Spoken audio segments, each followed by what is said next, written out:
భారీ వర్షాలతో హిమాయత్ సాగర్ కు వరద ప్రవాహం కొనసాగుతోంది. దీంతో హిమాయత్ సాగర్ 9 గేట్లు ఎత్తి మూసీలోకి నీటిని విడుదల చేస్తున్నారు. మూసీ నీటితో బండ్లగూడ సమీపంలోని సన్ సిటీలో హైదర్ ఎంక్లేవ్ జలదిగ్బంధంలో చిక్కుకుంది. 3 రోజులుగా నీటిలోనే ఉంది హైదర్ ఎంక్లేవ్ కాలనీ. దీంతో ఇళ్లలోని వారిని ఖాళీ చేయించారు అధికారులు. బండ్లగూడలోని హైదర్ ఎంక్లేవ్ లో ప్రస్తుత పరిస్థితి ఇలా ఉంది. మరింత సమాచారం టీవీ9 ప్రిన్సిపల్ కరెస్పాండెంట్ ప్రణీత అందిస్తారు. గత 3 రోజుల నుండి హైదరాబాద్ సిటీలో కురుస్తున్నటువంటి వర్షాలు ఒక ఎత్తు అయితే ఈరోజు హిమాయత్ సాగర్ నుండి వదిలినటువంటి గేట్ల నుండి వదిలినటువంటి నీటి కారణంగా చాలా ప్రాంతాల్లో మూసీలో ఉన్నటువంటి వరద పొంగిపొరుతుంది. సో ప్రజెంట్ మనం సన్ సిటీ బండ్లగూడ వద్ద ఉన్నటువంటి పరిస్థితి ఒకసారి మనం చూడొచ్చు. ఇటు సైడ్ బ్యాక్ సైడ్ మూసీ ఉంది. సో ఆ మూసీ పక్కనే ఉన్నటువంటి ఇంటి సంబంధించినటువంటి వాళ్ళు ఉంటున్నటువంటి పరిస్థితి ఒకసారి చూడొచ్చు. కంప్లీట్ నీటిమయం అయిపోయాయి. ఇంకా ప్రజెంట్ ఇక్కడ ఉన్నటువంటి వీళ్ళతో మాట్లాడే ప్రయత్నం చేద్దాం. ఎన్ని డేస్ నుండి ఇలానే ఉంది పరిస్థితి? ఇప్పుడు ఒక 11 గేట్స్ ఇవ్వడం వల్ల ఇక్కడ వరకు వచ్చాయి ఇందాక. ఇప్పుడు మళ్ళీ డౌన్ అయ్యాయి వాటర్. ఇలాగే ఒకవేళ వర్షాలు కురుస్తూ ఉంటే ఇంకా డోర్లు ఇప్పించే అవకాశాలు కూడా ఉన్నాయి. ఇంకా పైకి వరకు కూడా వస్తాయి. ఈ హైదర్ ఎంక్లేవ్ ఆఫీసెస్ వాళ్ళు ఇక్కడ నీళ్ళు వస్తుంటాయి.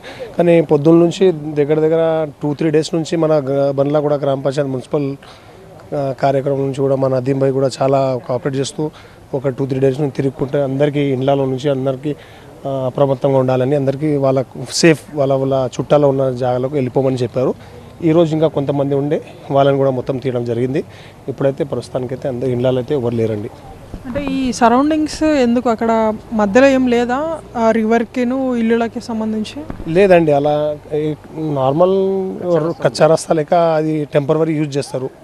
ఇక్కడ నుంచి మనకు అటు వెళ్ళాలంటే ఒక 10 కిలోమీటర్స్ డిఫరెన్స్ ఉంది. ఇలా వెళ్ళడంలో షార్ట్ కట్ 1 కిలోమీటర్ షార్ట్ అవుతుంది. అది 1 కిలోమీటర్ అయితే జస్ట్ ఇలా తిరిగి వెళ్ళాలంటే 10 కిలోమీటర్ అవుతుంది. అందువల్ల ఈ తొవ్వ యూజ్ చేస్తూ ఉంటారు ప్రతి వాళ్ళు. ఇప్పుడు వాటర్ వస్తే ఎవరు వెళ్ళలేరు అక్కడ. అందుకే ఇండ్లలో ఉన్న కూడా వాళ్ళకు నీళ్ళు ఇండ్లలో కూడా వస్తుంటాయి. ఇప్పుడు మన జిహెచ్ఎంసీ కార్పొరేషన్ నుంచి కూడా మన మున్సిపల్ కార్పొరేషన్ నుంచి కూడా జిహెచ్ఎంసీ వాళ్ళందరూ వచ్చారు. వచ్చి అప్రమత్తంగా ఉండాలని అందరికీ పొద్దున్నుంచి టీం చాలా వర్క్ చేశారు.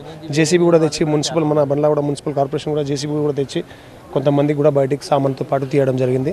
మన చాలా నదీం భాయ్ కూడా చాలా ముందుకుండి చేసించారండి. ఇక్కడ వీళ్ళు చెప్పినటువంటి వర్షన్ అయితే ఇది. అటు మూసీ రివర్కి పక్కనే ఇల్లులు ఉన్నప్పటికీ గతంలో ఇవన్నీ కూడా రిజిస్ట్రేషన్ చేసుకొని అన్ని అనుమతులతో తీసుకున్నటువంటి ఇల్లులు ఇవన్నీ కూడా. సో ఇప్పుడు ఇట్లాంటి ఒక రెయిన్స్ సిచ్యువేషన్ వస్తే కనుక ఖచ్చితంగా ఇక్కడ నుండి ఖాళీ చేసి వెళ్ళిపోవాల్సినటువంటి పరిస్థితి. నివాసాలు అన్నీ కూడా కంప్లీట్గా నీటిమయమైపోయాయి. సో ఇటు సైడ్ కూడా మనం చూడొచ్చు చాలా వరకు అపార్ట్మెంట్స్ మనకి ఇక్కడ కనిపిస్తున్నాయి. సో ఇవన్నీ కూడా జలదిగ్బంధంలోనే ఉన్నాయి. బండ్లగూడ సన్ సిటీకి సంబంధించినటువంటి ఏరియాలో ప్రజెంట్ మనం చూస్తున్నాము. సో ఈ ఏరియాలో గత 2-3 డేస్ నుండి కూడా ఇదే రీతిలో సిచ్యువేషన్ ఉంది.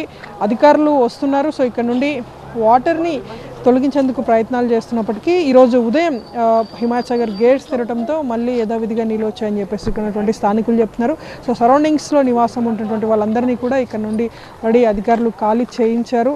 సో ఫర్దర్గా ప్రభుత్వం నుండి పరిహారం కావాలంటే కూడా ఇక్కడ ఉన్నటువంటి స్థానికులు డిమాండ్ చేస్తున్నారు. వీడియో జర్నలిస్ట్ బాలకృష్ణతో సన్ సిటీ నుండి ప్రణీత, టీవీ9.